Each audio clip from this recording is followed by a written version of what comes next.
You know that feeling when you finish the book you really didn't like, and your first instinct is just to close it and forget it ever existed? That's usually me. But lately, I've been trying to go a bit deeper and try to figure out where a certain book hasn't worked for me, and honestly, sometimes it turns out to be even more interesting than analyzing a book that you loved. So let's talk about Hot Milk by Deborah Levy, a book that seems to resonate with so many, but for some reason didn't work for me. We follow Sophia, a woman in her 20s, clearly stuck in her life.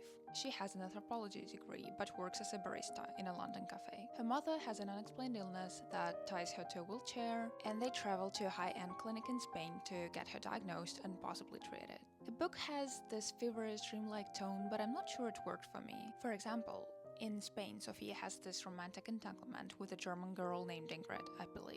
And the way it's described, it's so emotionally distant, so unreal, that I wasn't even sure what I'm supposed to take from it. It felt more like a metaphor than a real story. The mother-daughter dynamic also had so much potential, in my opinion. It's clearly codependent and tense, but didn't fully develop for me. Sophia says things like, "My love for my mother is like an axe." But then later, she says that she wants to be as far away from her as possible. Moreover, she calls her mother by her name, Rose, which sounds so cold and distant.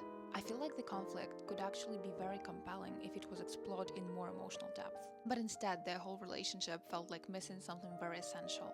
And then the ending made me wonder if I was supposed to take the entire book literally. Maybe the whole thing was a metaphor, and if so, I didn't crack it. That kind of opaque storytelling, to me, is just a frustrating reader experience. I don't mind ambiguity necessarily, but I feel like I still need that emotional anchor that would keep me attached. So yeah, I didn't like it, although a lot of the themes explored are of great interest to me, so I kind of really wanted to like it. So I'd be very curious to hear your thoughts on the book if you've read it, curious what I've missed.